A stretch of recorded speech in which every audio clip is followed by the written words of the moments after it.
nadie se estaba divirtiendo tanto como yo programándolo y nada, no puedes competir con eso. Y eran todos unos cracks. Y yo decía, ¿qué es esto? No lo puedo creer. Viste, como que miraba a cada uno y decía, necesito estar sentado con esta gente 24/7 aprendiendo, ¿viste? Y esa lamparita nunca se me apagó. Como empleado, como consultor, sos un inversor de alguna manera en una startup, pero estás invirtiendo a vos mismo entero y podés elegir una. Yo soy muy fan del open source, pero no del comunismo.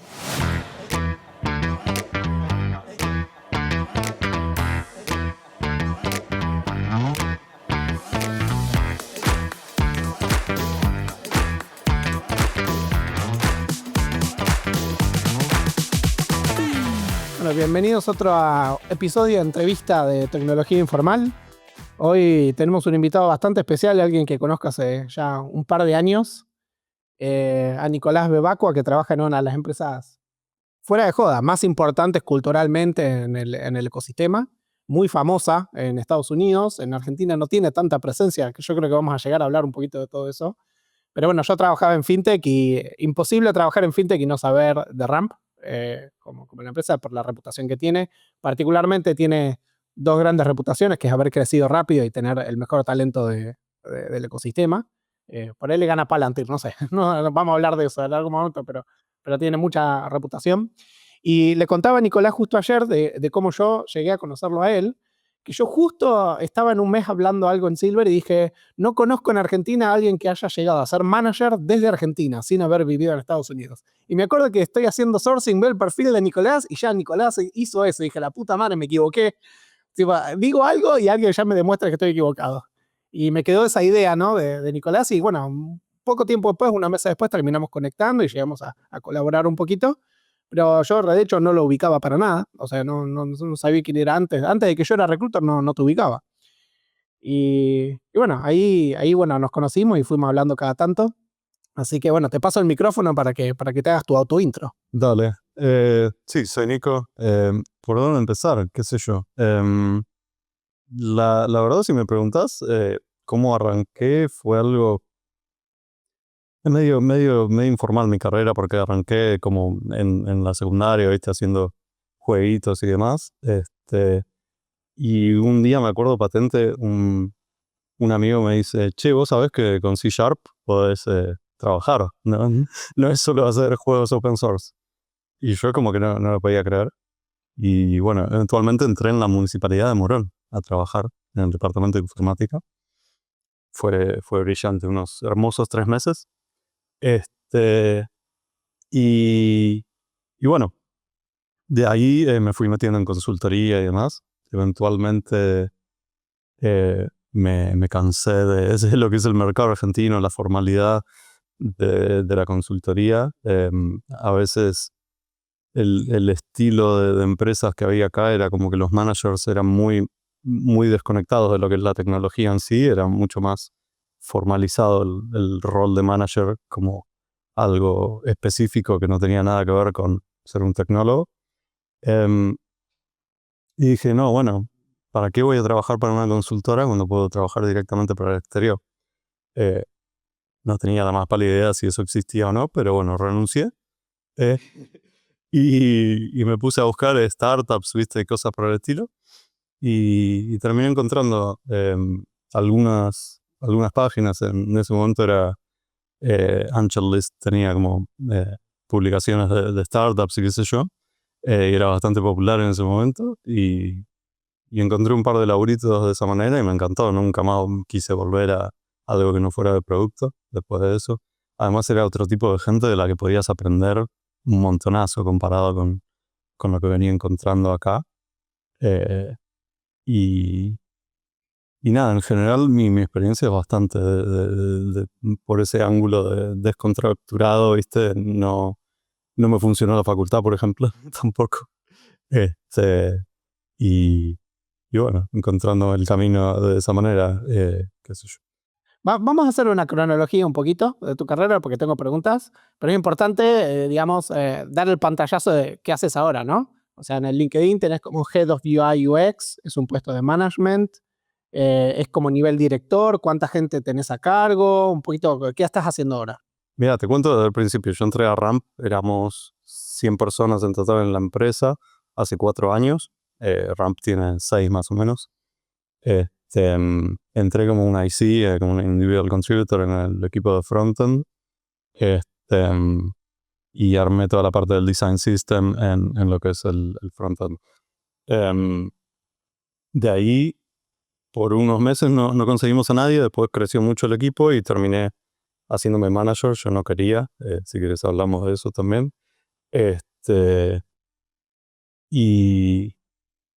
Y nada, con el tiempo, viste, fue un aprendizaje definitivamente.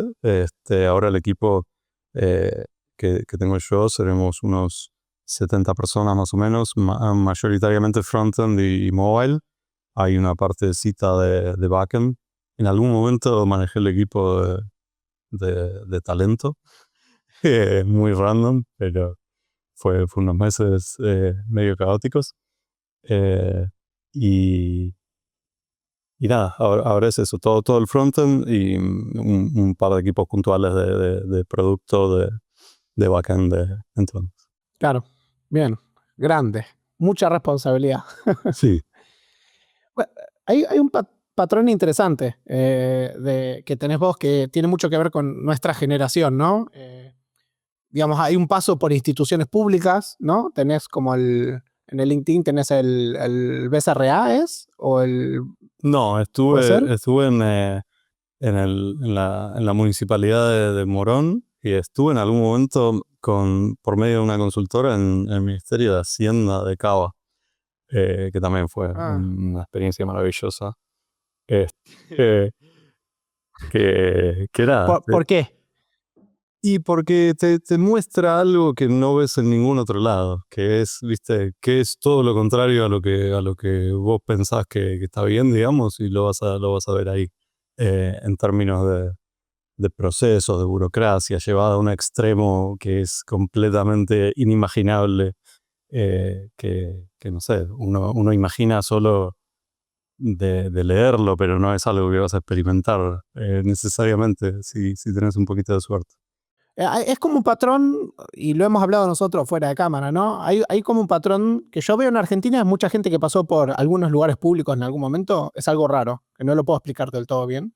Y también está el patrón de la gente que hizo juegos de algún tipo. Tuvo exposición a o jugar, hasta competitivamente, ¿no? Damián Catasaro estuvo en el podcast, por ejemplo, le encantaba jugar, hacía League of Legends, ¿viste? Es como que hizo su propio servidor de Argentum online. En Estados Unidos es muy común que esta es la generación del Minecraft, ¿no? Es una gran señal que alguien haya hecho servidores de Minecraft a los 15 años y los haya mantenido, ¿no? Porque es un patrón, ¿no? Y vos también, ¿no? Trabajaste Sí, con de juegos. hecho en Ramp hay bastante gente que contratamos de ese mundo del Minecraft, que la verdad es impresionante. Yo, bueno, me delatan un poco los años, pero armé con unos amigos un servidor de Ultima Online, que es como un predecesor del Minecraft, es también un RPG. Y, y era esto que te decía de C# Open Source, que podías hacer, nada, agarrar un server que usaba el cliente oficial de Ultima Online y vos manejabas el servidor. Y teníamos más o menos 150 personas online concurrentes, era bastante lindo el server. Para lo que era la comunidad en ese momento, ¿no? Suena nada, pero estaban los 150 en el mismo lugar, básicamente muchas veces, y se armaban cosas divertidas. Em, y, y sí, eso era una experiencia interesante porque te enseñaba lo que vos quisieras meterte, ¿viste? Tenías desde la capa de paquetes de networking hasta, no sé, si querías agarrar un archivo de cómo funciona el dragón y cuánta bola de fuego tira, lo editabas en un notepad y te lo compilaba la CLI de Runmo. Em, Eso no, es una forma de aprender programación que no existe porque es demasiado iterativa. Vos aprendés en el nivel que necesites o que estés capacitado, digamos. Em, y ahí terminé contribuyendo, eh, básicamente espiando paquetes del servidor original, cómo funcionaba hice como reverse engineering de cómo funcionaba un nuevo sistema de un skill nuevo y lo contribuí back a Runo mandando un mail, obviamente. Esa fue como mi iniciación de open source. Ese es otro patrón que uso yo de Green Flag cuando busco gente que hace reverse engineering, tiene algo. Es gente que tiene una curiosidad nata por lo que hace. Sí, O sea, y tipo, es gente que tipo, ¿qué estuviste haciendo? No, reverse engineering de la API de Santander. claro. Sí, ¿Por qué? te tiene que gustar mucho lo que estás haciendo Claro. para hacer estas cosas. Sí, sí, literalmente. Sí, eso es lo que hay un meme que comparten mucho en X, que es una cosa como no puedes competir con alguien que se está divertido. Y para mí era un poco esto, ¿viste? Con el server de Ultima Online, nadie se estaba divirtiendo tanto como yo programándolo. Y nada, no puedes competir con eso. Imagínate que, no sé, otro ejemplo era, hacían torneos de jugador contra jugador en el server y los, los managers del server movían a la gente a mano y hacían en papel los brackets del torneo de eliminación doble. Y nada, yo automaticé todo eso. Hice que un sistema, no sé, diga los sábados puede ser este juego, este o aquel, un CTF, un torneo de estos de PvP. Y nada, corría solo, no necesitaba tener al tipo moviendo de acá para allá y anotando en papel, ¿viste? Nada, era muy divertido. Es un excelente, ahora me hiciste pensar, es un excelente challenge armar sistemas de torneo, porque son reglas concretas Sí, fue raro. y el problema es suficientemente complejo que no lo puedes hacer en tu cabeza. Sí, fue entretenido. El algoritmo lo diseñaba en papel, me acuerdo. Era muy entretenido. Yo siempre me río de cuando juego en mi primer torneo nacional, que era un torneo importante, o sea, representabas al país y lo ganabas. Yo salí anteúltimo, o sea, era muy malo en esa época. Pero No, jugábamos pero un torneo suizo. probaste, te mediste. Sí, me tomó 4 años, me tomó 4 torneos llegar, llegar a ganar, pero en el primero salí anteúltimo y era un sistema suizo, no sé si llegaste a ver tu sistema de torneo. El sistema Sí, suizo no te puede tocar jugar contra el mismo jugador otra sí. vez, por diseño del sistema. Ujú. Y a mí me tocó. Me tocó otra vez y fue el momento donde descubrimos el bug en el software. Fue como ronda 7, Gabriel le toca. Yo levanto la mano, estaban todos hablando, ¿viste? Yo, chicos, ya jugué contra este. Y fue como todos en pánico diciendo: el software está roto, ¿viste? Está Claro, todo mal el torneo. qué Y después zarra. dijeron: es el último jugando con el anteúltimo otra vez. Déjenlo, ya está, ya fue. Vivimos con este bug. Claro. Y bueno, es lo mismo que decís vos, esto de levantar la bandera de un bug, no es algo que hace cualquiera. Capaz la gente como que dice, ¿viste? Bueno, Sí. no tiene sentido, pero no llegas a reportarlo, digamos. Fue divertido. De hecho, ese que hizo el sistema de torneo terminó trabajando en Google como 15 años. Bueno, O sea, era un programador local. Otra vez, estos patrones. La gente que codea por curiosidades y sí, por gusto llega lejos porque lo disfruta.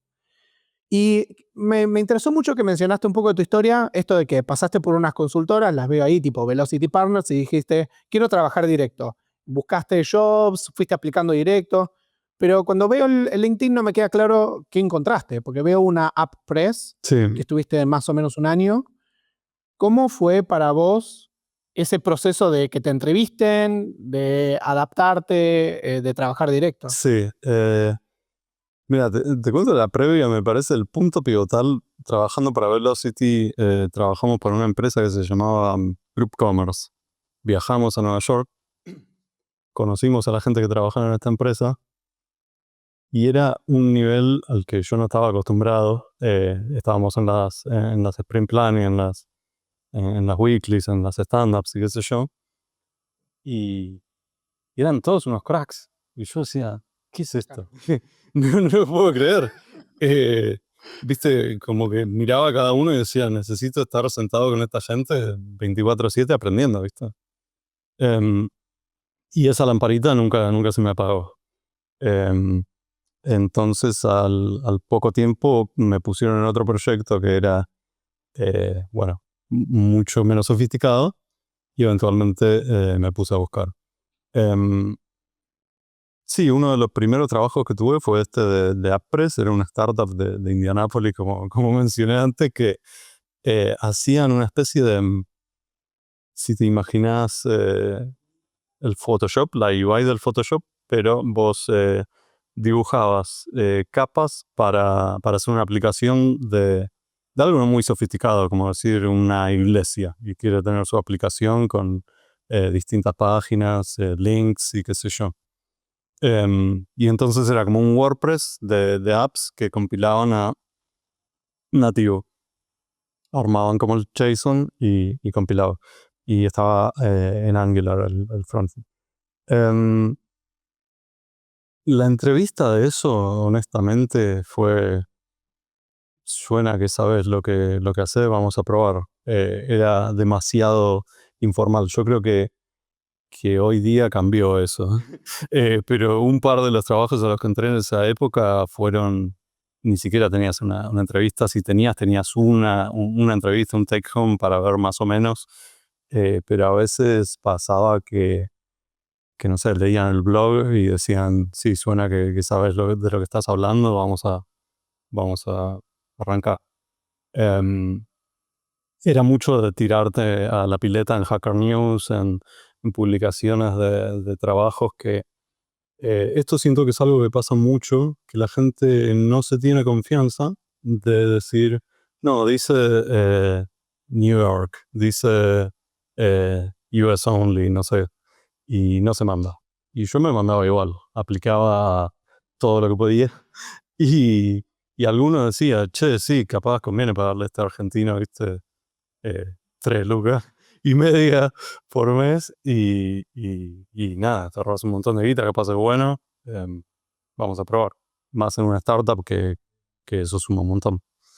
Em, y nada, de ahí fue básicamente una iteración constante de eso, de ir a conferencias, dar charlas, conocer gente, hacer consultoría por hora, digamos, en trabajos de performance, cosas por el estilo. Y en algún momento quise hacer un producto propio. Eh, me di cuenta que no era una persona de negocios necesariamente. Eh, me topé con la realidad de que los clientes no es build it and they'll come, es un poco más sofisticado que Ajá. eso. Pero bueno, la parte de build it ni siquiera la hice como componentes muy copados que después hice open source y se volvieron populares. Eh, pero el producto como que nunca despegó, digamos, porque nunca me molesté en venderlo. Eh, pero, pero producto de esa experiencia, de las charlas y todas las cosas que había hecho open source, me contactaron para Elastic, que sí era una empresa más real de open source, ahora unos 10 años ya. Y, y nada, ahí sí tuve entrevistas serias, pero me había entrevistado también en Amazon en esa época. En Amazon Ah, me mira. había quedado, me iba a ir a Amazon básicamente en Canadá, eh, Mm. pero... Pero vino Elastic y me dijo, te damos una mejor oferta y no te tenés que ir de tu casa. Y dije, bueno, dale. Em, Así que tuve mucha suerte por ese lado. Eh, y nada, Elastic también era... Es dura la entrevista de Amazon, ¿no? Es bien algorítmica. O sea, esa es la que te tocó. Sí, fueron varias, pero sí, más que dura me pareció em, mucho back and forth. Yo leí mucho sobre cómo prepararse para una entrevista de Amazon antes de hacerlo. Y una de las cosas claves que te remarcaba cualquier cosa que leas era eh, repreguntar. Y lo que buscan es eso, tener el back and forth y ver cómo pensás, más que engañarte con Ok. algún truco, ¿viste? De cómo invertir en un binary tree. Había cosas de algoritmos un poco más complejas que otras, pero nada que no puedas charlar con el entrevistador sin pedirle la solución, pero ir descubriendo cuáles eran los parámetros que buscaban y cómo si ibas bien orientado en los pasos que estabas pensando, ¿viste? Pero fue un proceso copado. Eso fue antes de la pandemia, así que fue yendo a entrevistarme allá en Seattle. Buenas épocas, cuando te entrevistaban en persona y te viajaban, linda época, ¿eh? La palabra onsite quería decir algo. Sí. Vos sabés que es gracioso eso, porque nosotros estamos en la industria y entendemos esto, además estamos de esa época. Pero ahora es como que tengo que explicarle a la gente que Onsite es un legacy name, no es Sí. el nombre de verdad, ¿viste? Es como que, ¿pero cómo es Onsite? Voy hasta allá y no. ¿Y por qué le dicen Onsite? Y quedó. ¿Son todas en el mismo día? No. O sea, no tiene nada que ver ya el proceso de Onsite. Pero a su vez, me pasa algo interesante a mí. Yo estaba entrevistando a una chica para trabajar con nosotros que vive en el interior. Y yo le digo, no, te tenés que mudar a Capital y trabajar con nosotros en algún momento. Por ahí no lo haces al principio, pero en algún momento. Yo le digo, igual, vení y entrevistá acá en persona. Yo te pago el pasaje y te quedás acá. Y le voló la cabeza la idea de eso. Digo, pero, tipo, es mucho más caro para mí contratar mal. Recontra vale la pena poner unos mangos en esto. Claro, sí, Y es raro totalmente. que se haya muerto eso también, completamente. Yo entiendo por qué el otro es más barato, pero en algún momento, viste, pagarle $1,000, $2,000 a alguien es mucho más barato que 3 meses de alguien que no quiere estar acá. Sí, sí, totalmente. Ya si le decís a alguien, ¿querés viajar acá y hacer la entrevista? Y te dice que no, ya sabes que no va. Y sí, depende mucho de lo que se busque. Yo creo que en ese sentido, Elastic y Ramp no podrían ser dos empresas más diferentes. Elastic tenía gente en 60 países, creo, una cosa así. Yo tenía compañeros de trabajo, como decirte, en Japón, Irlanda, Seattle, Nueva York, ¿viste? Chicago, donde vos quieras. Mucho de España también, Grecia. Y esta era toda gente con la que colaboraba, ¿viste? De día a día. Las stand-ups iban rotando de horario cada 3 semanas porque si no, a alguien le caían todo el tiempo a las 10 de la noche. Por lo menos una vez cada 3 semanas nada más. Pero nada, el pibe que estaba, las dos personas que estaban en Japón, ponerle, era un problema. Em, pero eso te daba para lo que era Production Engineering, obviamente tenías mucho más músculo a la noche del oeste de trabajarlo. Y, y hacían un par de offsites por año, en algún lado, generalmente una en Europa, una en Estados Unidos. Pero después ibas a una oficina, incluso durante una de esas offsites, y estaba completamente desolada, no había nadie. Y eso a mí me parecía raro, ¿viste? Y Ramp es distinto en que la mayoría de la gente está en Estados Unidos, en Nueva York, hay una presencia en San Francisco, después tenés gente en Canadá, gente remota acá en Argentina, somos 2 hoy por hoy, pero contratamos, así que si les interesa, háblenme. Em, y, y nada, cuando vas a la oficina está todo el mundo. Está la gente con la que vos vas a juntarte de tu equipo y podés ver a todo el resto del plantel, por así decir. Y eso es muy, muy interesante para mí. Vos entraste en pandemia a Ramp, ¿no? ¿Cómo hicieron la transición? Sí. En esa época no te podías juntar en la oficina, o por ahí era más complicado ejecutar. Eh, sí, ellos creo que siempre tuvieron una política bastante anti-pandemia en ese sentido. Creo que gracias a la pandemia yo pude entrar a Ramp en primer lugar, si no, no me hubieran ni respondido el mail, eh, pero a la primera que vieron un haz de luz, volvieron a la oficina todos. Sí, sí, sí. No es algo obligatorio ya, pero sí, viste, es más un estilo híbrido de varias veces por semana y se incentiva bastante a que vayan a la oficina. Y recién mencionaste, ¿vos mandaste mail? O sea, ¿fuiste un inbound de ellos o tenías un referido o algo? Yo después de Elastic estuve haciendo consultoría on the side cuando decidí que Elastic ya no era lo mío. Em, Empecé a hacer consultoría en lo que sea porque estaba aburrido, francamente.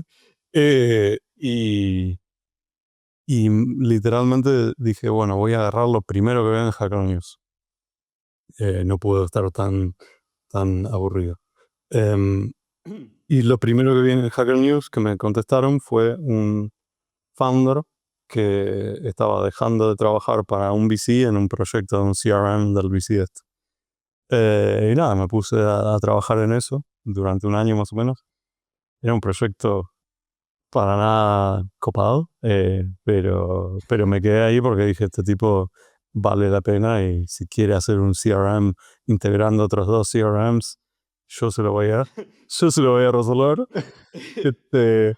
Y nada, después de un año le dije, che, mira, esto no va para ningún lado, me parece que no, me parece que te estoy robando a esta altura, eh, pero quiero irme de Elastic, me ayudas a buscar algo. Y nada, me pasó como 10 empresas de su portfolio, empecé a entrevistarme con ellos. Y lo cómico es que después vi un tweet sobre Ramp y le dije, che, ¿conoces a alguien de Ramp? ¿Me podés poner en contacto? Mientras estaba entrevistándome con las 10 de su portfolio. Me hizo la intro y terminé aceptando la oferta de Ramp. Y bueno, después invirtió en Ramp, ese es el happy ending, digamos. Logramos Bien. conectarnos. Eras un topo. Sí, sí. Yo hago lo mismo, ¿eh? Yo hago lo mismo. Meto topo para después ver, uy, te invierto en la empresa. Vos sabés que yo menciono esto, lo he mencionado antes. En Argentina es muy raro hacerlo esto, pero si yo estuviese hablando con un americano que está buscando dónde entrar y que es bueno, tiene chapa y puede elegir, más o menos tiene opciones, siempre le diría que vaya a un venture capital y le diga, dame tus 10 mejores empresas del portfolio. Tipo, te ahorras como 50 pasos de elecciones, porque te dicen a la que le va bien y tipo, ya está, eso es un montón. Sí. Hay algo antiintuitivo, que es que a la empresa que le va bien no solo paga mejor, sino que además tiene mejor trabajo. O sea, no es que elegirse la empresa que paga bien y el trabajo es malo o la que paga mal y el trabajo es bueno. No, la que mejor paga es la que tiene el mejor trabajo. Las dos cosas pasan a la vez. Sí, también pasa por una cuestión de cuál es la calidad del riesgo que estás tomando. Porque uno como, eh, esto que se dice mucho, ¿viste? Como empleado, como consultor, sos un inversor de alguna manera en una startup, pero estás invirtiendo a vos mismo entero. Y podés elegir una en la que te metas así tan de lleno. Em, y por eso lo hace una decisión muy importante. Es algo que de hecho recalcamos, no, hoy por hoy capaz ya no tanto, pero early on, cuando era gente muchísimo más, em, muchísimo más de perfiles de este estilo, estaba medio, viste, en la disyuntiva y le decíamos, sí, te entiendo, mira, este fue mi proceso, le explicaba todo esto y terminé acá, pero la verdad que entendiendo porque es una decisión que va con suerte a marcar los próximos 5 años de tu carrera, 2 años de tu carrera, por decir. Entonces tenés que tomarla convencido de que este es el lugar donde querés estar. Y no por decir, me pagan, no sé, 5K más de compensación y con eso no te vas a quedar em, a través de las malas, digamos. Es una lucha constante que tengo yo como recruiter, explicar la empresa donde el potencial es alto, porque yo le tengo compasión a la gente y yo creo que tiene razón la gente, no nosotros, cuando decimos equity es importante, cuando todas las opciones que tienen son seeds, porque las seeds las chances de liquidez son muy bajas, el product market fit no está, pero después viene una que es serie B, es tipo, y te dicen que es lo mismo la serie B que la seed, y digo, no, ya la serie B, ya pará, bancá, acá estamos más cerca, no estamos en cualquier lado, ¿viste? Yo tengo una en mi portfolio que le está yendo bárbaro, y es tipo, me escuchan, yo le digo, chicos, métanse acá. Y es tipo, no me creen. O sea, no conectan con la idea. Claro. Es grave. Sí, el perfil de riesgo cambia muchísimo en lo que es seed, de Series A, es pre-seed ahora que está de moda, es una cosa, y Series B, Series C, a menos que se haya estancado por completo, y incluso en esos casos un exit va a tener de algún tipo, a menos que sea una estafa de algún tipo, va en la peor de las situaciones, venderse un PE a un private equity Sí, claro. y tener algún tipo de salida. Yo tengo una que es serie E. Puta madre, tengo que vender mis acciones, loco. Me dio una bronca cuando no salieron en la pandemia. Yo le decía, salgan a la pandemia, es el momento, venderle este muerto al mercado. A la empresa le fue bien, pero viste, no terminan de, de vender las acciones.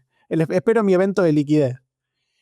Y me interesa todo este paso que hiciste de escribir contenido, ¿no? Estamos tipo 2014, 2015, 2013. Empezaste un blog, empezaste a escribir libros, empezaste a hacer conferencias. Sí, ¿Cómo fue, digamos, cuál era tu plan, qué era lo que querías lograr, etcétera? sí. El principal objetivo que tenía en ese momento, estaba haciendo consultoría con C# y un poco de frontend. En lo que es frontend, siempre me pareció interesante porque al que no le gusta el frontend, no le gusta el frontend, para nada. Y acá en las consultoras era raro encontrar gente que le gustara hacer frontend. Entonces, con tener un mínimo interés, ya era la persona que hacía las cosas de frontend y no la pasaba mal.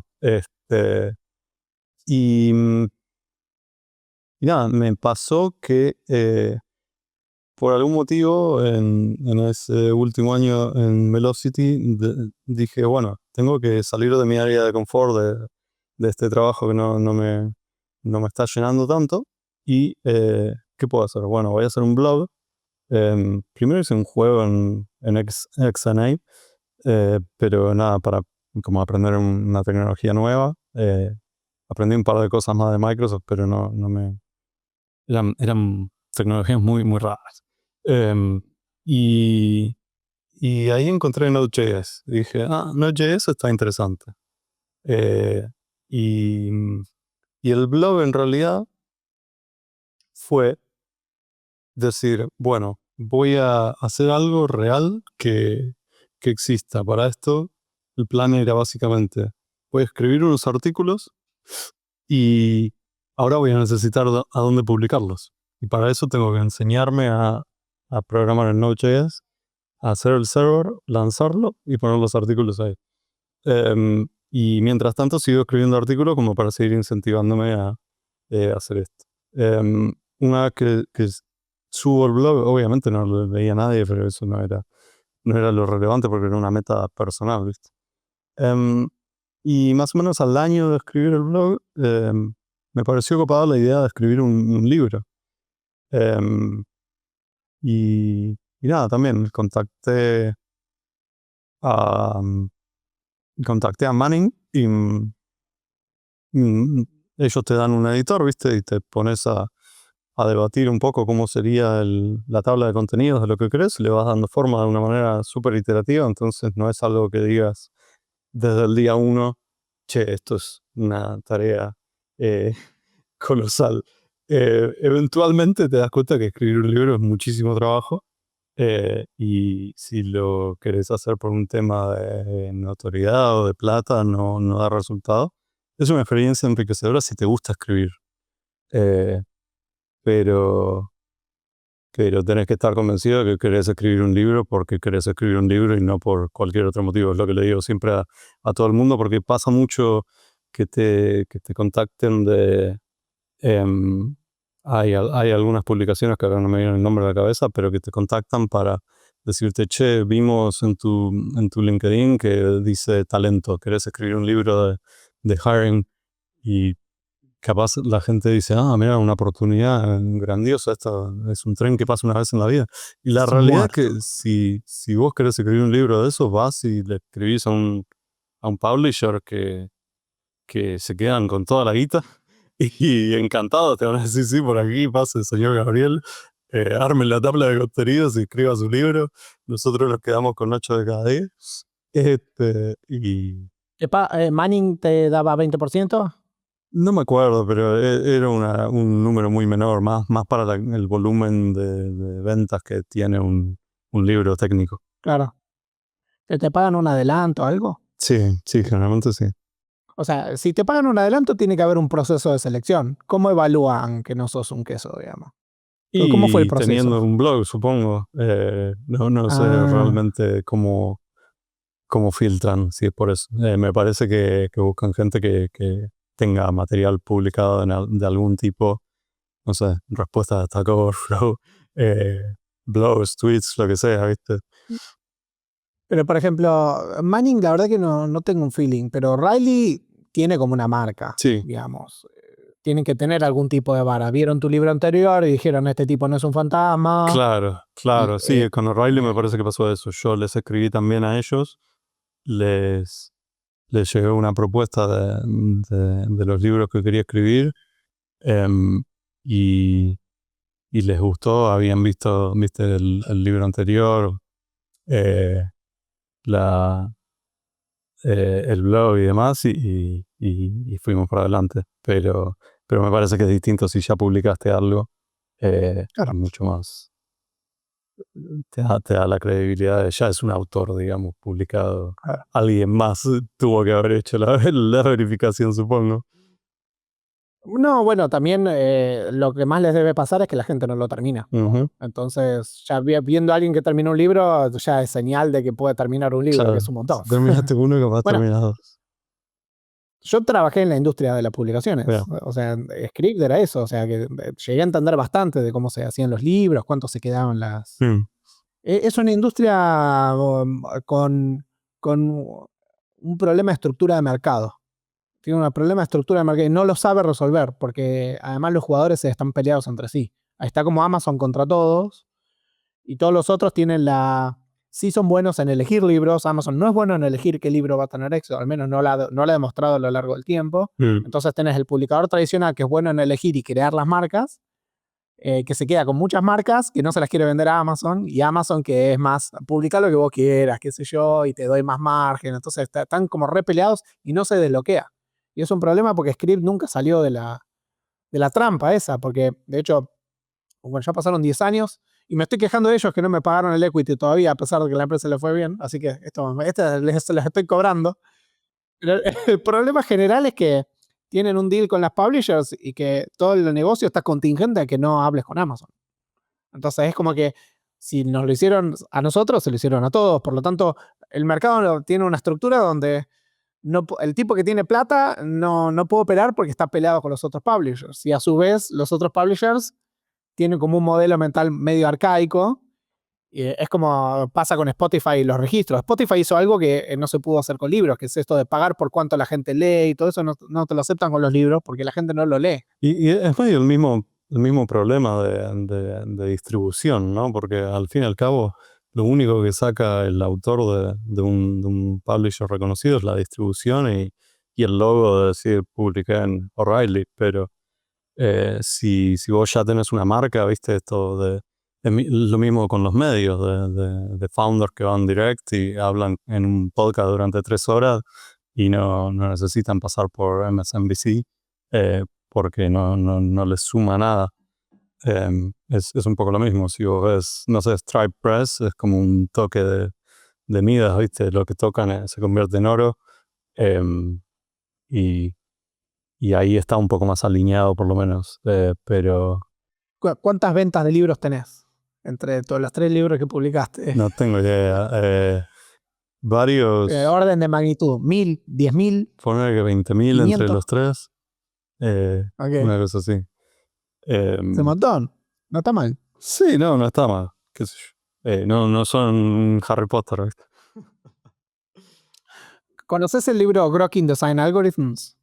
Ese que está con los dibujos de Adit. No, ni de nombre. Es un libro que se volvió muy popular en Argentina.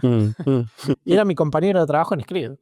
Y él me decía esto: los números no rinden por ningún lado. Me decía. Yo estoy haciendo el libro porque sí. Y después el libro justo la pegó.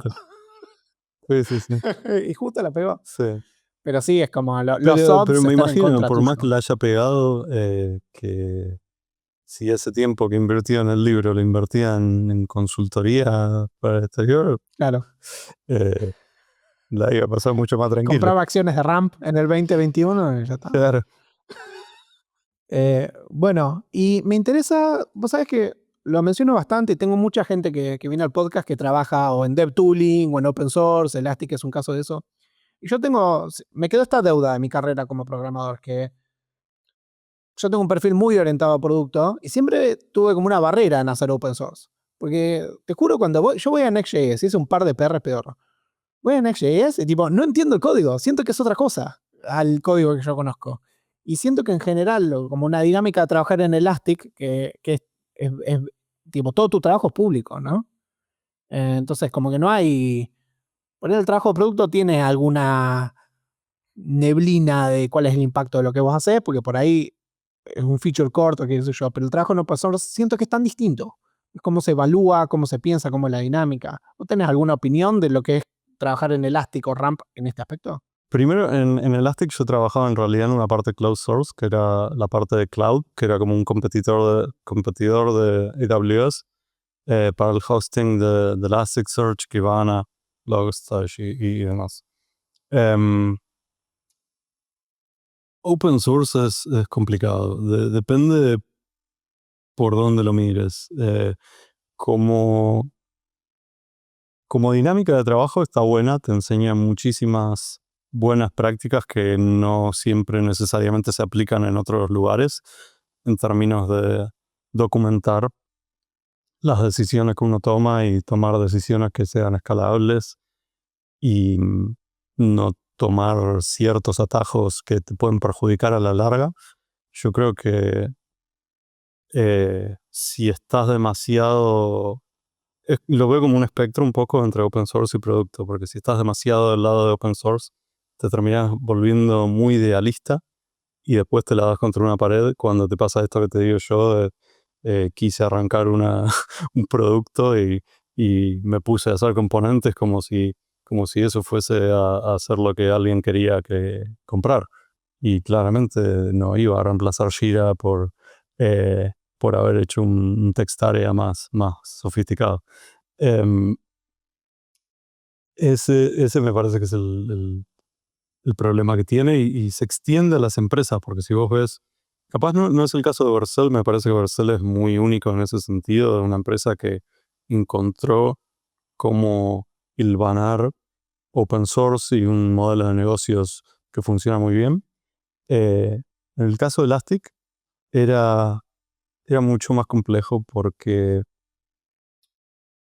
su claim to fame era Elasticsearch, que era open source, y después hicieron una licencia un poco más híbrida, que parte era open source, pero parte no, y en realidad no está, digamos, aceptada por OSI y demás. Y se metieron en todo un tema así que un montón de la gente que trabajaba por Elastic decía, sí, let's drink the Kool-Aid, pero en realidad no sé si estaban todos tan de acuerdo em, con, con esa modalidad. Y me parece que eso se vuelve muy complicado. Cuando vos querés hacer un negocio sobre open source, te lo resumiría como yo no volvería a apostar por una empresa que esté basada en open source, porque es muy difícil de armar el negocio. Y tiene ese componente cultural del idealismo que es inextricable para mí del open source, que si ese es tu core, es imposible de iterar rápidamente, de romper barreras, de bajar procesos, de iterar rápido, ¿viste? Todo esto que vos conocés del lado del producto es una lucha cuesta arriba. Es como trabajar para el tesoro de la ciudad de Buenos Aires. No sé si es tan difícil como en el Ministerio de Hacienda la cosa, pero es interesante, sí. En el podcast estuvo Dax y él dice que las empresas que tienen productos open source y todo lo que es DevTooling tiene que ser open source. O sea, realmente no es como que no se puede, no se acepta lo otro ya. Dice que hay que hacer dos productos directamente. Dice, haces uno open source y después el producto con el que haces plata. Pero no es que es uno y no se pasa nada con eso. Claro, Tipo, tenés que construir la distribución y después tenés que construir exacto. el producto con el de la Claro, distribución. claro, Elastic lo que hacía, y ese era el problema de Elastic para justificar su toma de decisiones, porque ellos tenían Elasticsearch y después ciertas funcionalidades de Elasticsearch ya eran pagas, eran premium. Entonces, la parte de security, de tener, no sé, role-based access authorization, control, era pago. Y es tipo, esto es algo completamente básico si tengo un clúster de Elasticsearch y eh, no soy una persona que quiere ser atacado, lo necesito. Em, Claro. Entonces, ¿cómo defendés esa decisión? ¿Cuál es la métrica? Es difícil de explicar. Y te terminás metiendo en un montón de distracciones, lo resumiría así, de este estilo, que no son, che, ¿con qué más vamos a hacer plata? Sino es, no, bueno, esto en realidad tiene sentido hacer plata con esto porque, y no creces mucho así. ¿Y cómo ves vos OpenSearch en esa pelea con Elastic? Porque ellos en Amazon les quedó mucho más claro. Hacen plata con el hosting y después ya está. Mira, yo soy muy fan del open source, pero no del comunismo. Así que si vos estás diciendo que tu plataforma es open source y alguien la agarra y dice, ¿qué se puede hacer con esto? Forkearlo y hacer mi propia distribución. Bueno, vos dijiste que se podía hacer eso, si no, ¿por qué estás diciendo que es open source? Es literalmente la definición de open Sí. source, es alguien lo puede agarrar y modificar y distribuir sus modificaciones. Em, Ahí es donde me parece que empezaron a perder eh, mi estima y el hilo, porque no es justificable decir, no, bueno, porque en realidad entiendo que tu decisión fundacional fue contraproducente, pero eso no quiere decir que Amazon, jugando con las reglas que vos instauraste, esté en falta. Yo lo veo un poco así. Me parece un no-brainer de ellos. Probablemente en un fin de semana hicieron la primera iteración de ese producto y con la distribución que tienen te destruyeron. Así es el juego.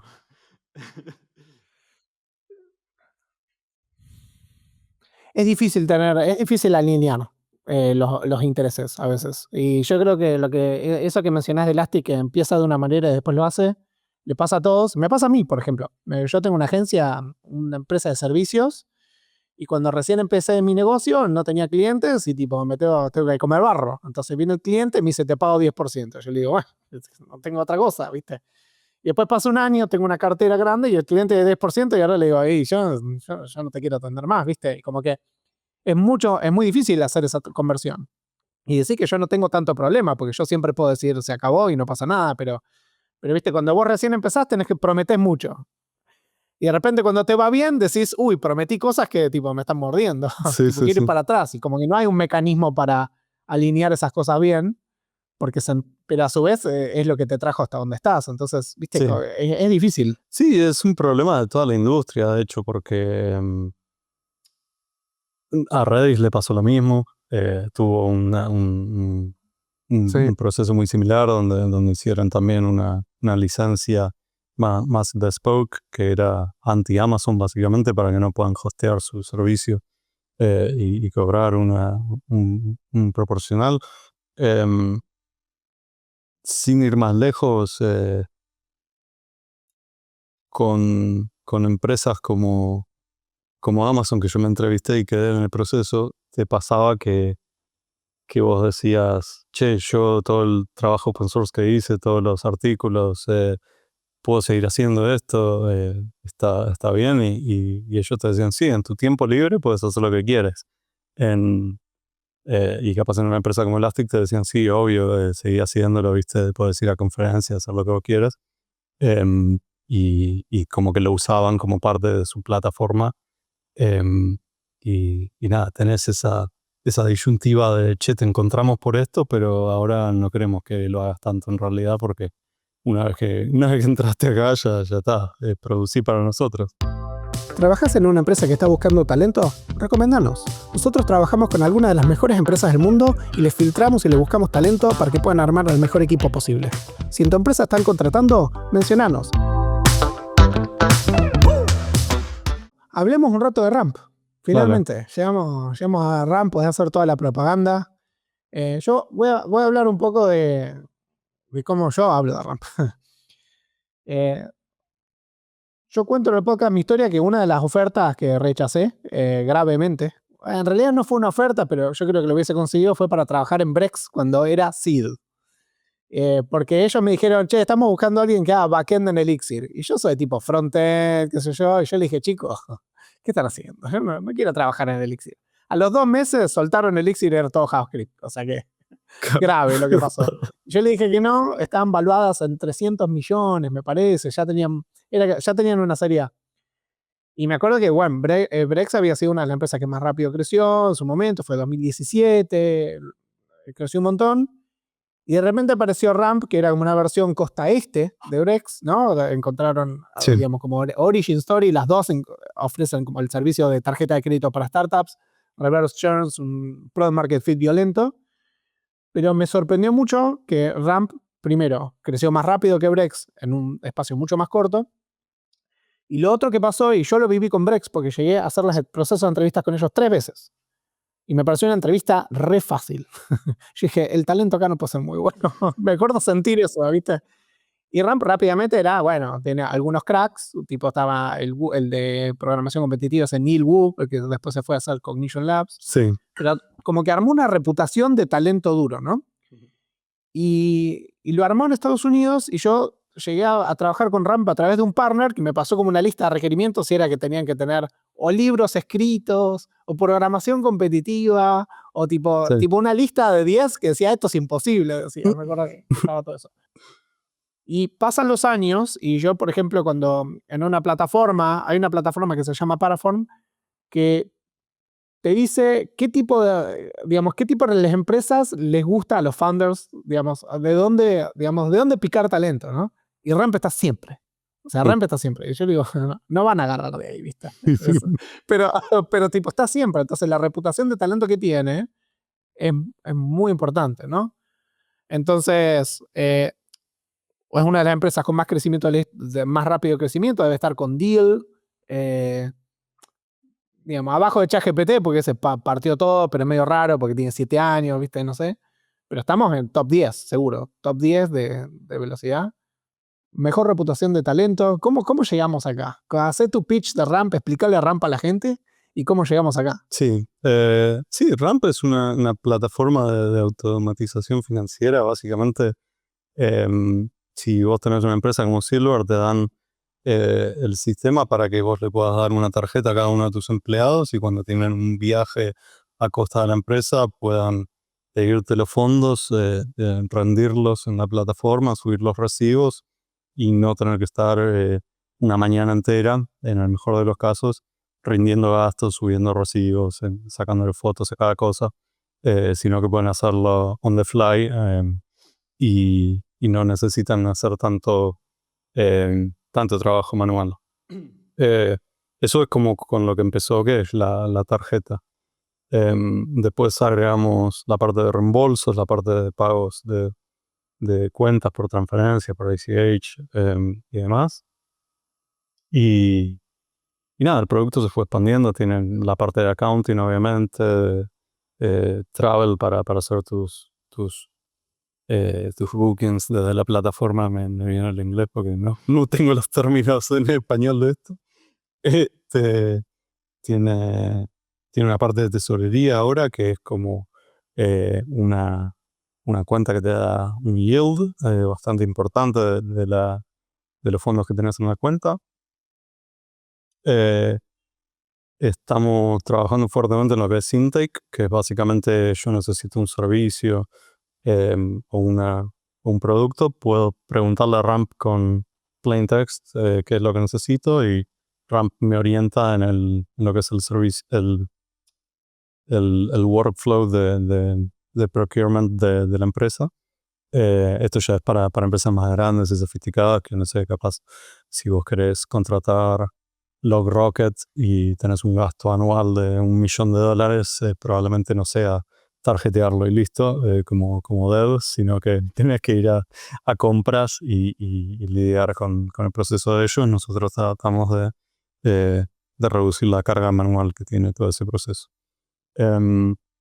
Después tenés toda la parte que es lo que es la rendición de gastos. Obviamente uno en la empresa tiene una política de gastos, en qué se puede gastar y qué no. Te puedes capaz comprar 1 kilo de yerba cada tanto, pero no te puedes comprar una computadora por día. Y lo que hacemos ahora es automatizar mucho de eso, dar recomendaciones a los managers de, che, esto me parece que está fuera de la política o no, basado en lo que dice el documento. Capaz acá hay una recomendación, si vos decís que sí está dentro de la política, de actualizar la documentación para que quede evergreen. Y eso es a lo que se está atendiendo mucho a través de todo el producto, de cómo podemos meter agentes o casos aplicados de inteligencia artificial donde se elimina el primer 80% del trabajo, por ejemplo, en esto del policy agent, de decir, mira, nuestra primera impresión es esto. ¿Qué te parece? Por ejemplo, tenés todos expenses de café de $5 cada uno. Esto nos parece que están todos bien, los puedes aprobar con un clic. Son 50. Y después capaz tenés un par de cosas un poco más outliers que te decimos, che, mira esto, pégale una miradita, pero pasás de tener que mirar 60 cosas a mirar 10 con distintos ratings. Dentro de lo que es como producto o servicio fintech, el caballito de batalla es expense management. O sea, esa es la parte que ustedes hacen excepcionalmente bien. Yo diría que Ramp hoy por hoy tiene muchas curvas de crecimiento, como lo explicaría, que se van stackeando. La primera es esa, que se hace demasiado bien, digamos ya, que obviamente seguimos invirtiendo en automatización especialmente. Después, lo siguiente que se agregó fue la parte de bill payments, de poder hacer pagos a gran escala. Y eso también viene creciendo muy fuertemente. Pero es un área de producto muchísimo más compleja. Entonces hay 3 millones de necesidades que tienen las grandes empresas, que es lo que se va cerrando. Sí, esas serían como las dos grandes cosas. Digamos, este producto, este servicio de productos, y pasa en fintech, ¿no? Que yo trabajé un poquito, así que hablo con un poquito de experiencia, no mucha, pero un poquito. Es como fintech siempre tiene que hay muchos jugadores que tratan de atacar estos problemas, ¿no? Por ejemplo, yo uso Mercury para mi banca personal, es mucho más orientada a ser banco, no a hacer todas estas otras cosas, pero es un producto que anda muy bien. Está Brex, que compite de otra cosa, geolocation, pero hace cosas y hay como servicios que atacan acá, ¿no? ¿Cómo logró Ramp volverse un líder en este mercado? O sea, ¿fue por ejecución? ¿Fue porque entienden mejor producto? ¿Fue por un go-to-market mejor porque están en Nueva York y es más finanzas? ¿Vos cómo lo ves? Mirá, hay muchas respuestas para dar, pero para mí la realidad es que todo parte del talento que vos tenés. Si vos mirás este tema del compound interest, básicamente todo se compone del talento que vos tenés, y de ahí vos podés seguir agregando cosas que funcionen bien o mal, pero el motor del crecimiento siempre va a ser qué tan visionario es el founder, qué tan bueno es el talento y qué tan bueno es el producto desde el que empezaron en un inicio, y después, viste, todo eso para arriba. Si en alguna de esas cosas vos no tenés el motor de ideas de los founders, te va a costar seguir creciendo, seguir creando curvas de crecimiento a través del tiempo. Si no tenés el talento, eventualmente vas a ahogarte en la complejidad del producto. Em, y si el producto ya es complejo de por sí, o lo vas a tener que reescribir de nuevo, o vas a tener que arrastrar toda esa deuda de alguna manera o ir pagándola, porque no es sostenible. Em, pero sí, por eso me Bien. parece la parte de hiring me parece crucialmente importante, y es esto que vos decís de, bueno, capaz Brex no creció tanto, ahora creo que está creciendo más, pero tuvo un montón de rondas de layoffs, ponele. Ramp nunca tuvo, Limpiaron. y, y, y Ramp sí siempre tuvo una vara mucho más alta. Em, mm, me parece que hay mucho de eso, ¿no? Bien, ¿cómo se llega a tener ese employer branding, digamos? O sea, hablemos de talento, ¿no? Eh, ¿cómo pensás, digamos, vos ya eras el número 100, o sea, que ya había una visión de management de talento de Sí. vara alta, ¿no? ¿Cómo lo viste vos? y cómo se mantiene en el tiempo, ¿no? Así que hablemos un poquito Sí. de toda esa parte. Yo cuando me entrevisto, como te decía, me había entrevistado en 10 otras empresas. En realidad estaba buscando algo más tipo Series A, más que una pre-IPO, que en unos años haga IPO. Pero Ramp ya valía $1.6 billones. Ese fue el artículo que había visto. Entonces decía, bueno, ¿qué tanto más puede crecer? Eh, pero, pero la verdad, el proceso de entrevistas y la gente que conocí en el proceso me sorprendió. Para una empresa que tenía 2 años, ya valía $1.6 billones, que también podés decir tanto bueno como malo de eso. Puedes decir, che, ¿cómo vale 1.6 en 2 años? ¿En 3 cuánto va a valer? ¿0 o 10? No sé, porque esto es una cosa muy rara. No pasa. Em, pero sí se veía que un montón de fondos de inversión grosos le estaban tirando guita a lo loco. Levantó $1.400 millones en los 6 años que tiene. Em, es, eh, es una bestialidad. En cuanto a la vara de talento, mi experiencia fue buena en las entrevistas. Me parece que se hace mucho hincapié todavía en lo que es la experiencia del candidato, que cuando te estás entrevistando sientas que no te vas a enterar nunca, me parece, salvo intrínsecamente, que tan bien o mal te fue en base a la lectura de los entrevistadores. Pero eso me parece importante porque, o sea, si te está yendo mal en la entrevista, no es que te van a empezar a buchear, digamos, ¿no? Em, y, y en lo que es en lo que es los ejercicios, tratamos de enfocar cada una de las distintas evaluaciones en distintas señales. Entonces, capaz en una primera entrevista medimos qué tan flexible sos a tener una serie de requerimientos muy compleja y cómo priorizas tu tiempo en una entrevista que claramente es eh, bastante compleja. Un ejercicio bastante amplio y bueno, te decimos ciertas cosas específicas que generalmente importan, no nos importan en esta entrevista. Podés manejar eso.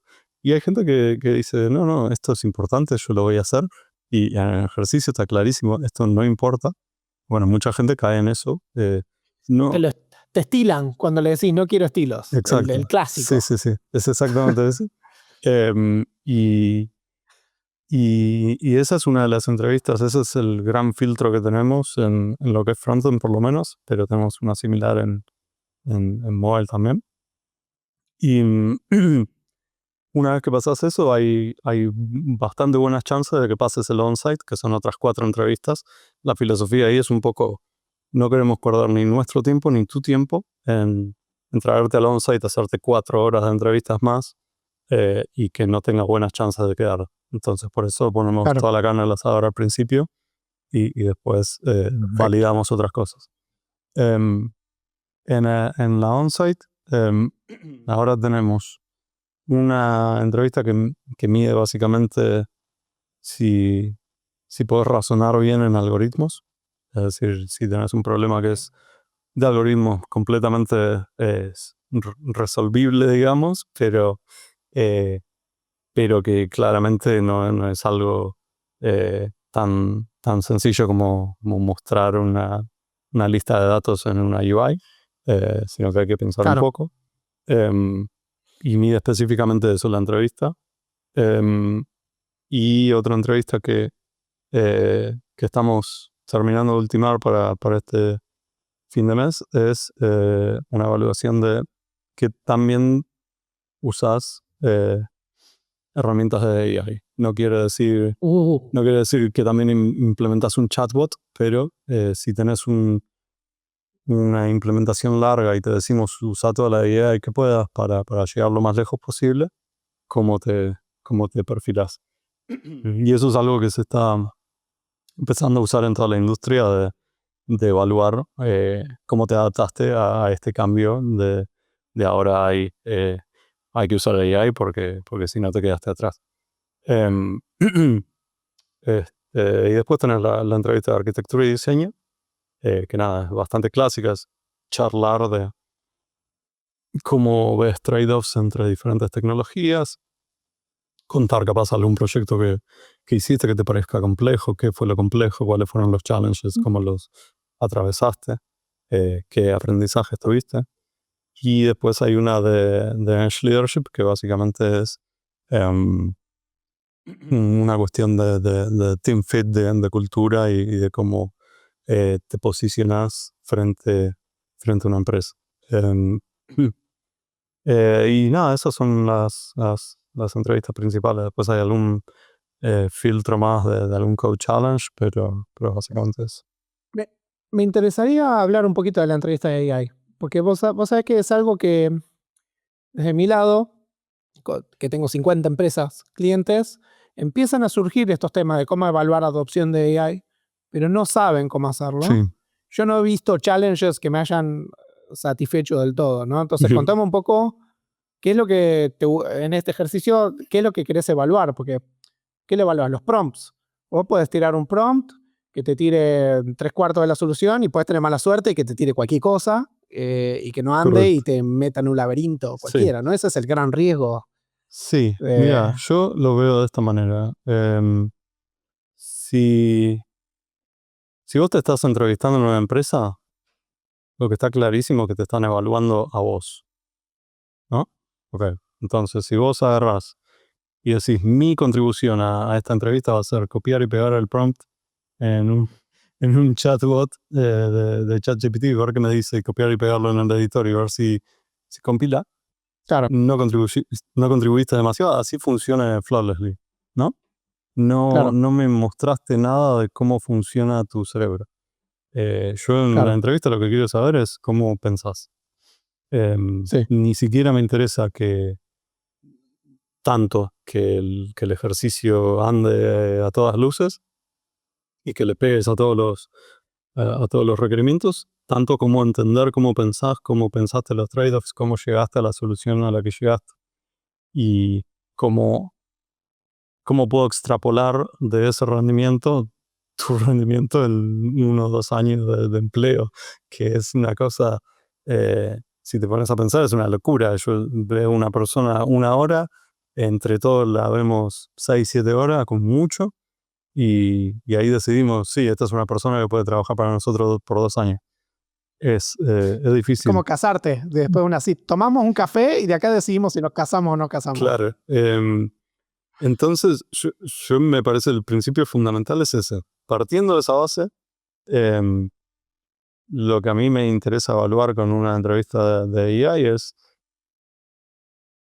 cómo razonás lo que le vas a preguntar a la AI. Es lo mismo que en las otras entrevistas te dejamos googlear, por ejemplo. ¿Qué es lo que googleás? Googleás Claro, sí, sí. o no sé, cuando te encontrás con un error de la aplicación, es normal.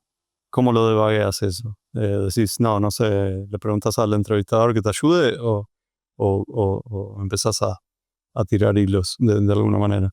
Claro. Y lo que se evalúa es eso, básicamente, cómo razona la persona en el contexto de un problema que se puede ver a diario, como es resolver un algoritmo que no conoce, resolver algo con ayuda de inteligencia artificial, resolver algo que lo obligue a priorizar de formas que capaz no son las ideales en condiciones normales de presión y temperatura y demás.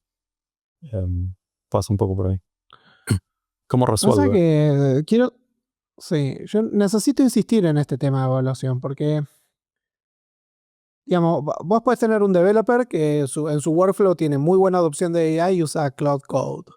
Y Cloud Code ya por ahí le tiras una tarea que tarda en 5 minutos, o sea, no puedes hacer eso en una entrevista. Entonces ya vas para atrás, tenés que hacer prompt cortos, con problemas muy definidos, tenés que hacer como un prompt muy orientado a esta entrevista.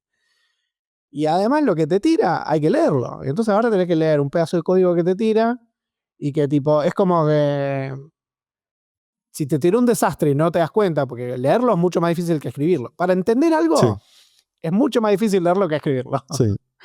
Y como que siento que agrega mucha variabilidad. O sea, vos ves como que este problema en este formato de entrevista. Bueno, pero es justamente un poco la idea. Si vos lo ves como...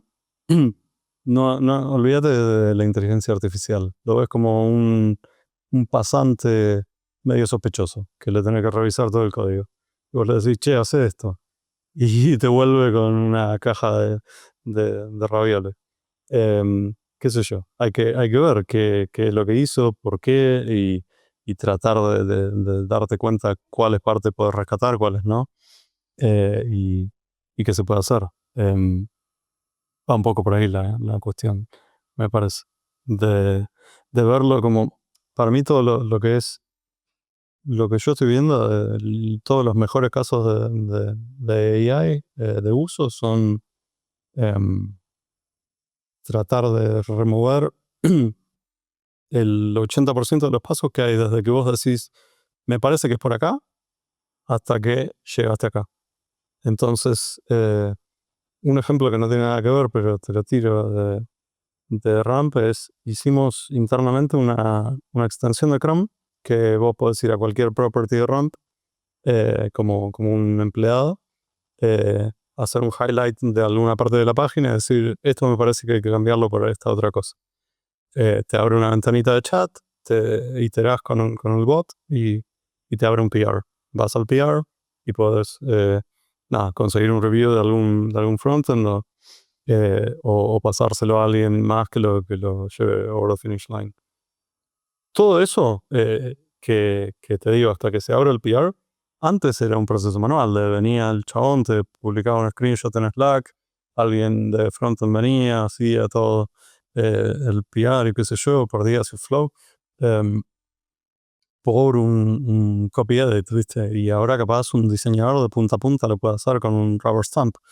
Em, es eso, es cómo llego de la idea a lo más cerca posible de resolver la ejecución. Yo solo quiero mencionarte que al principio de la entrevista dijiste hace 10 años que estabas escapando de hacer CMS y me acabas de hablar de un CMS con extra steps. Bueno, qué sé yo. Es un Volvemos poco... a las bases. Es todo CRUD y CMS. Al final Y era sí, todo eso. Y me gustaría hablar como último tema, ¿no? Mencionaste que en un momento tuviste que tomar el equipo de talento, ¿no?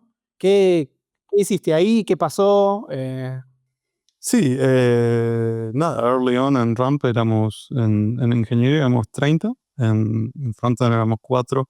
Estuvimos 6 meses más o menos que no encontrábamos otros frontend que nos convencieran, y después conseguimos a otros 8 de la noche a la mañana em, en un par de meses. Fue un cambio interesante. Después de eso, empecé a hacer management.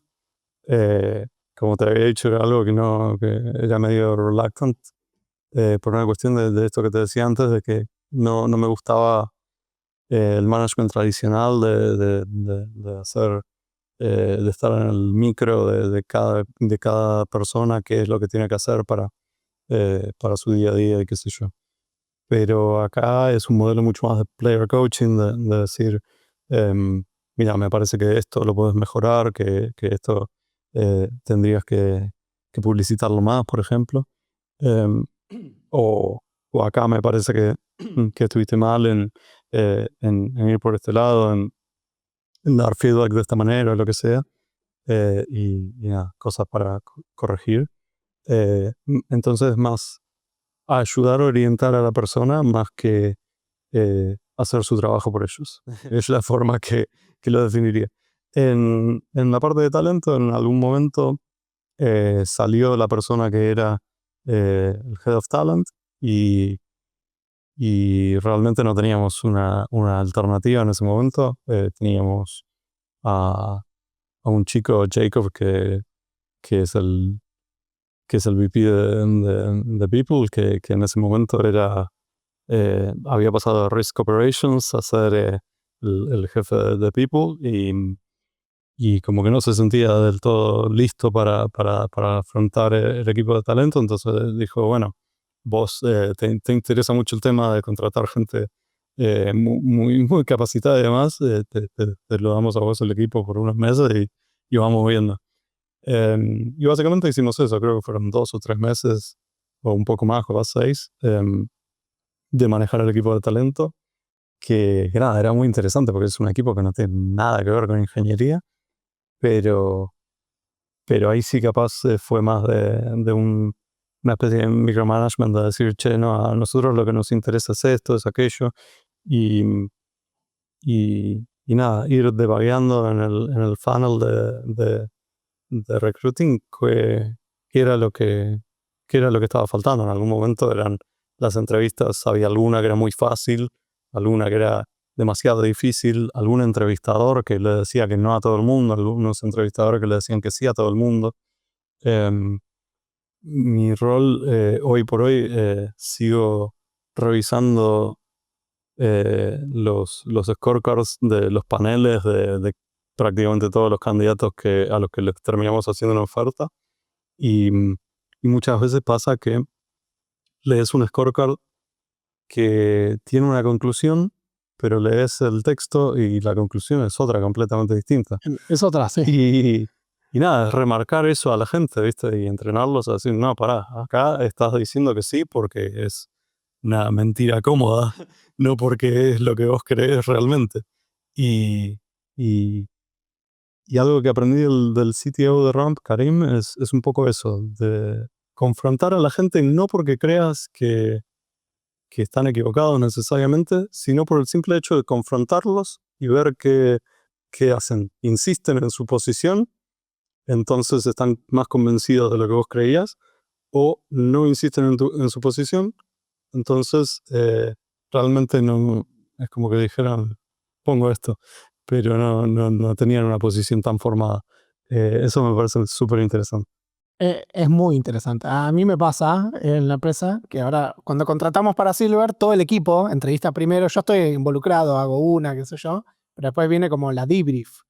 Y la debrief es un momento donde lo que ellos piensan es una cosa y cuando lo dicen en público, como en el debrief, es distinto. Como que no machean las cosas, ¿no? Hay veces que tipo, porque digamos, yo tengo la decisión final si se contrata o no, digamos, lógico. Pero sí, obviamente me tiene que gustar mucho una persona si ellos dicen todos no y yo digo que sí, tengo que estar como muy jugado para hacer algo como eso. Pero hay veces que tipo están hablando así, dicen, nosotros hablamos y tenemos una idea, ¿viste? Tipo 3 yes y un no. Digo, es bastante positivo, ¿qué pasó? Y después le digo, bueno, cuénteme cada uno. Y todos van hablando y es tipo, soft yes, soft yes, soft yes, no. Y digo, y yo le digo, chicos, ¿tengo que hacer algo acá? Yo no tengo que hacer nada, ya sabemos lo que está pasando. Y nosotros hacemos eso, revisamos, todos los recruiters revisan todos los feedbacks y a veces un recruiter técnico dice sí y no, y decimos igual no nos alcanzó, no nos gustó, ¿viste? Hay algo que no cierra de los detalles. Toma tiempo hacer esto, ¿eh? Nosotros, es interesante.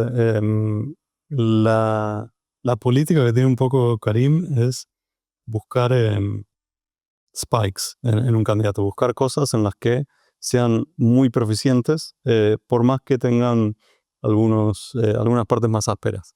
Entonces, capaz es más interesante un candidato que alguien vio algo, un destello de brillantez, pero otra persona dijo no o no me convence del todo, que un candidato que pasó raspando en todas las entrevistas. Y ahora, y en este proceso que vos como te tocó manejar un poquito el equipo de talento y después, bueno, habrán conseguido otro head of talent que volvió a tomar las riendas. ¿No viste valor en seguir haciendo parte de ese trabajo de la vista de ingeniero, de cada tanto ir con el equipo y decir, bueno, calibremos estas cosas que no están funcionando del todo bien, eso lo seguís No, sí, ese haciendo? partnership lo sigo haciendo, como te digo, todo lo Eh, que es revisar todos los scorecards todo el tiempo. claro. Cuando después de una on-site, básicamente se decide, el panel interno de la on-site decide si es un go o no go. ahí pasa a mí y a un par de ingenieros más que revisamos y capaz les hacemos un pushback. De ahí lo revisan el CTO, el CEO y el COO. Y de ahí finalmente vamos a una oferta. Pero sí, es un proceso bastante adversarial, digamos, porque es lo que nos hace mantener, ¿viste? una vara bien alta. Sí. Ese review del CTO o del CEO para una empresa que ya tiene RAM, ¿RAM cuántos programadores tiene? ¿200? No, somos 500, unos 350, 400 a esta altura. 350. Llega un momento donde, tipo, para 350, hagamos este ejercicio. Los próximos 350. Mm. El CTO tiene que ver 350 perfiles y firmar con gente que no va a poder hablarle. Sí. Nosotros tuvimos un intercambio de Twitter de esto. Yo soy un poquito escéptico de que eso tiene mucho valor. Mira, No sé cómo lo ves vos, el tema de que el CTO firme o sea, que pueda rechazar gente que no conoció, o no sé cómo lo ves vos. en la práctica es más un sistema de checks and balances que de otra cosa. ¿Por qué? Yo estoy en un montón de los paneles de entrevistas, entonces tengo una línea bastante directa de lo que se ven los candidatos, ¿no? Capaz, obviamente, el CTO no va a estar en todas esas entrevistas. Si va a una entrevista, honestamente, para cerrar al candidato, no para ver si Claro. es bueno o no. Em, el rol del CTO en ese caso, por ejemplo, es validar que los razonamientos que usó la gente que llegó a la decisión del hire están bien fundados y, no es por una cuestión de inercia, básicamente. Claro. Pasa más por ese lado. Sí. Yo pienso que hay que ser muy deliberate en hiring, pero llega un volumen que ya no sé cómo funciona, por eso.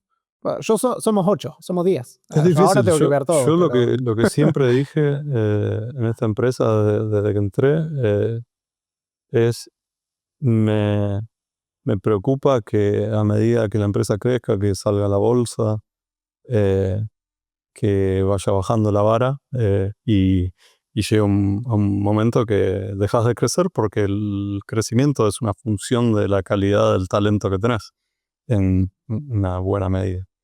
Em, y por suerte Karim era bastante receptivo de esta idea. Entonces siempre nos tomamos muy en serio el tema de no bajar la vara. Y es difícil porque a medida que vos vas creciendo como empresa, obviamente terminas contratando gente muy buena y otra gente que está mucho más cerca de la vara. Y hay gente que obviamente te va a decir, che, y esta persona está eh, más o menos parecida a esta otra. Y yo lo que siempre digo es, en un long enough eh, timeline, esa función de decir, che, Jorge es más o menos parecido a este candidato, podemos contratar al candidato. Y después decís, che, el candidato este es parecido al candidato que acabamos de contratar hace 6 meses, y termina llegando a sos McDonald's. Em, entonces, es un rol súper antagonista porque terminás confrontando a gente que le decís, che, mira, la vara hay que dibujarla en algún lado y no moverse de ahí porque termina mal. Otro ejemplo r- reciente que tuvimos fue algo que yo creo que es muy importante, es no permitir, capaz es medio controversial, no permitir que los equipos controlen su funnel de recruiting de punta a punta.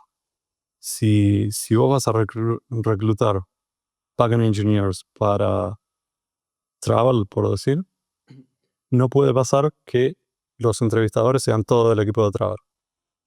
¿Por qué? Porque si haces mm, eso a través de todo el equipo, vos pasás de tener un único funnel a tener muchos hilos y capaz en alguno es mucho más ancho el tubo que en otras partes de la empresa. Entonces capaz el equipo de travel tiene una vara más alta y no pasa nadie. Y capaz el equipo de financial products tiene una vara mucho más baja y pasa todo el mundo. Y después este problema che, Jorgito, se acentúa un montón porque la gente dice, che, el equipo de Financial Products tiene un montón de gente que nada que ver y funciona, están ahí. Em, Sos un plomero. Esto es plomería. Estás tratando de tapar los agujeros para... sí. Ingeniería es eso al cabo, ¿no? Ver cuáles son los cuellos de botella, cuáles son los caños más grandes y más tapados y ver cómo destaparlo. Te puede pasar tanto en esto como en... nada, tenemos un bottleneck de reclutar diseñadores y en este momento el output que podemos tener en el producto es tanto porque tenemos un diseñador para 15 ingenieros y bueno, hay que rebuscársela. Después de unos meses te pasa esto de frontend. Esto es literalmente lo que pasó cuando yo entré. Había muy pocos diseñadores, contrataron diseñadores y frontend por 6, 8 meses de una empresa de 3 años no contratamos ni a uno y teníamos que contratar un montón y bueno, tenés que ir ajustando a eso y decir, nosotros podemos, no por esto vamos a contratar a cualquiera que se nos cruce por la puerta porque morimos. Y esa fue una decisión que costó mucho sostener, ¿viste? A través de los meses, pero bueno, pagó. Yo hago esta mención para la audiencia. Que yo estaba haciendo recruiting freelance en esa época, cuando me crucé con Rampa a través de un partner. Y fue 2021, 2022. Pero particularmente 2021 fue.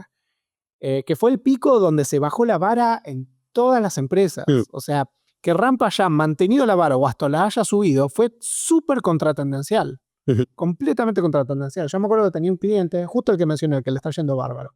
Me acuerdo que le estaba buscando 2 perfiles. Y ya vino uno y dijo, no, es que yo tengo una oferta de $6.000 allá. Yo le digo, no, Pertin, justo Pertin, ¿no? Por ahí te ofrece 7, tenés que ir y hacer las entrevistas, que te vaya bien y qué sé yo. El tipo dijo, no, tiene que ser 7.000 y sin entrevistas. Y yo me doy vuelta, yo como recruiter externo que cobro por metidos, me doy vuelta y le digo, volalo a la mierda. Yo, tipo, ¿qué es esto de encima sin entrevistar? Y claro, porque al otro le habían ofertado sin entrevistar. A mí me Y parece eso pasó un una montón, era como locura un montón, total por una demencia. una locura total por una cuestión de vos, ¿qué es lo que estás buscando con un trabajo? ¿Estás buscando estar rodeado de gente que tenga tu capacidad y o más y de la que puedas aprender? ¿O un sueldo? Eso me parece que es la diferencia. Si estás buscando un sueldo, bueno, y no querés parte, está bien. Sos programador, puedes darte ciertos lujos. Pero a mí me parece como en función del crecimiento personal, de querer, estar rodeado de gente de la que puedas aprender y en el día a día, ¿viste? Es una parte importantísima de tu vida estar con gente que está capacitada y a la que vayas a aprender. Eh, tenés que evaluar como candidato cuáles son las medidas que toman para mantener afuera a gente que no está a tu altura. Y bueno, buscar Claro, un poco es un mercado, ¿no? De claro. qué es la vara más baja a la que, o más alta a la que puedes llegar. Yo siempre digo, tenés que entrar a la empresa que tiene el proceso de entrevistas más difícil que puedes pasar. Claro. ¿Y cuál es la que paga más? Primero empezar por acá. Sí, sí, sí. Después ve el tema. Totalmente. Sí.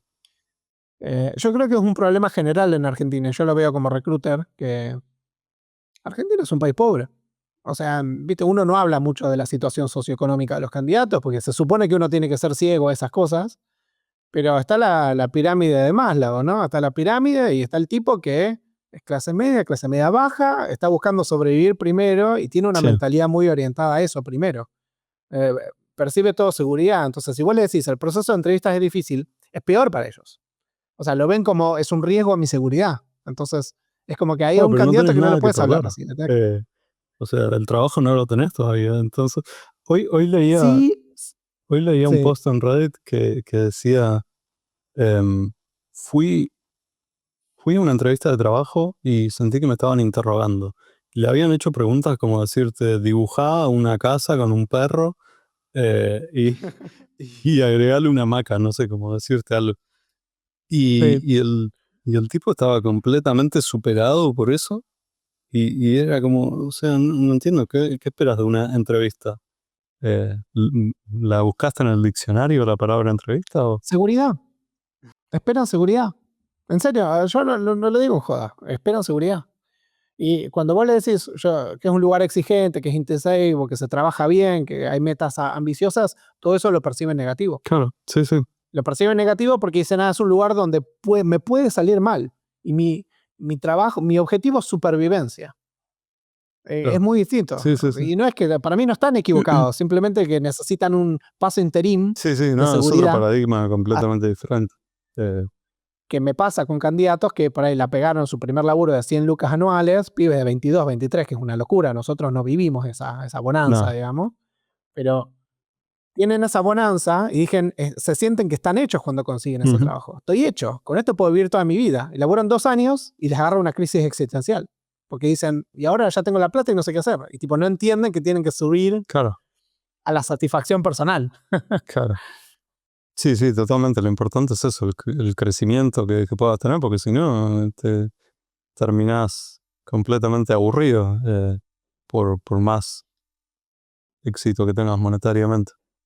Bueno, espectacular la charla, nos excedimos un montón, así que te quiero liberar, tenés 70 muñecos que tenés que manejar ahí, te deben estar matando en el Slack. Realmente un placer enorme haber conectado. Y bueno, obviamente, mándenle en LinkedIn un mensajito si quieren aplicar a Ramp, vuélvanlo loco. Sean millones, 100 millones de mensajes, mándenle. Más que bienvenido. Así que Si no, nicotrump.com.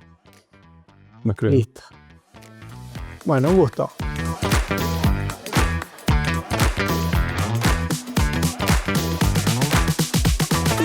Si les gustó el podcast, denle follow para saber de los nuevos episodios y síganme en Twitter con ConanBat, con doble T.